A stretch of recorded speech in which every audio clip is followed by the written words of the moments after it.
আমি আশা রাখি আগামীর নেতৃত্বে তারা বাংলাদেশের উদীয়মান ভবিষ্যৎ ছাত্র রাজনীতির পাথেয় হবে।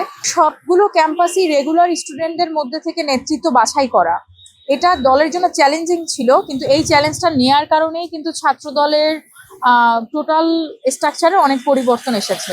দুজনই অসম্ভব মেধাবী, দুজনই খুবই ফোকাস ছিল। আমরা আমাদের যে বক্তব্যগুলো সেগুলো বিভিন্ন মিডিয়াতে এসেছে এবং দুজনে খুবই কনস্ট্রাকটিভ মাল্টিপল ওয়েতে তাদের বক্তব্যের মাধ্যমে চেষ্টা করেছে বাংলাদেশকে, বাংলাদেশ জাতীয়তাবাদী দলকে, বাংলাদেশ জাতীয়তাবাদী ছাত্র দলকে রিপ্রেজেন্ট করার। এবং আমি আশা রাখি আগামীর নেতৃত্বে তারা বাংলাদেশের উদীয়মান ভবিষ্যৎ ছাত্র রাজনীতির পাথেয় হবে। এবং অলরেডি তারা দুজন খুবই ভালো করছে তাদের সেক্টরে। আবিক তো আমাদের ব্যাচমেট, হামিম জুনিয়র। সো আর সবচেয়ে বড় কথা হচ্ছে যে আগে তো এইসব টেবিলগুলোতে সিনিয়ররাই দলকে বা দেশকে রিপ্রেজেন্ট করতো, সেখান থেকে আমরা তরুণেরা ছাত্র দল থেকে আমরা প্রায় 15 জনের মতো ছিলাম। আমরা তরুণেরা যে এই রিপ্রেজেন্টেটিভ হিসেবে কাজ করেছি, আমরা ব্যাচমেটরা, এটাই অনেক শান্তির একটা বিষয় এবং আমাদের শেখার অনেক সুযোগ বেড়েছে। শুধু ডাকসু নয়, জাকসু, রাকসু সব জায়গাতেই উদীয়মান আমাদের সাথে প্রতিনিধি ছিল। যক্ষের প্রতিনিধি ছিল, রক্সের প্রতিনিধি ছিল, রক্সু না, চাকসুর প্রতিনিধি ছিল। In the heart of the city rises a destination built for greatness. International Convention City, Bosundhara. Life takes a new course. ধরুন সবগুলো ক্যাম্পাসই রেগুলার স্টুডেন্টদের মধ্যে থেকে নেতৃত্ব বাছাই করা, এটা দলের জন্য চ্যালেঞ্জিং ছিল, কিন্তু এই চ্যালেঞ্জটা নেওয়ার কারণেই কিন্তু ছাত্র দলের টোটাল স্ট্রাকচারে অনেক পরিবর্তন এসেছে।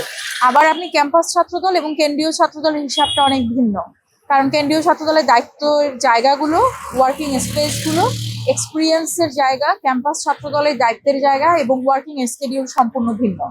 সো দল যখন যে সিদ্ধান্তটা নেয় এবং আমাদের দেশনায়ক জনাব তারেক রহমান, যিনি বর্তমান প্রধানমন্ত্রী, তার সিদ্ধান্ত সবসময় অভাবনীয়ভাবে বাংলাদেশের জনগণ এবং দলের নেতাকর্মীদের জন্য হিতকর। একটু কঠিন হলেও তিনি অনেক কঠিন সিদ্ধান্ত নেয়। আমাদের শহীদ প্রেসিডেন্ট জিয়াউর রহমান বলেছিলেন, রাজনীতি আমি কঠিন করব, এবং ম্যাডাম খালেদা জিয়া অনেক কঠিন রেভলিউশনারি ডিসিশন নিয়েছে। সাময়িকভাবে মনে হয়েছে যে হ্যাঁ এটা কঠিন, অনেকের জন্য কঠিন হলো।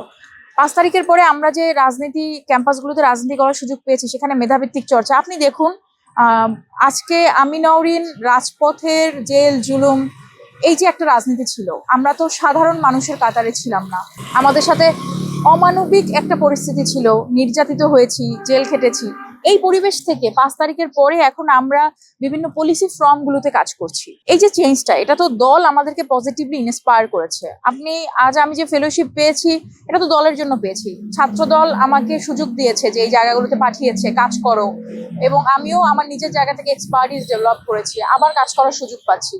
সো দেশনায়ক জনাব তারেক রহমান তরুণদের যতগুলো সেক্টরে কাজ করা সম্ভব, নট অনলি পলিটিক্স, সবগুলো সেক্টরেই তরুণরা যেন আরো বেশি রাজনীতিমুখী, রাজনৈতিক সচেতন হয় এবং দেশের জন্য কাজ করে, সেজন্য ইন্সপায়ার করেছে।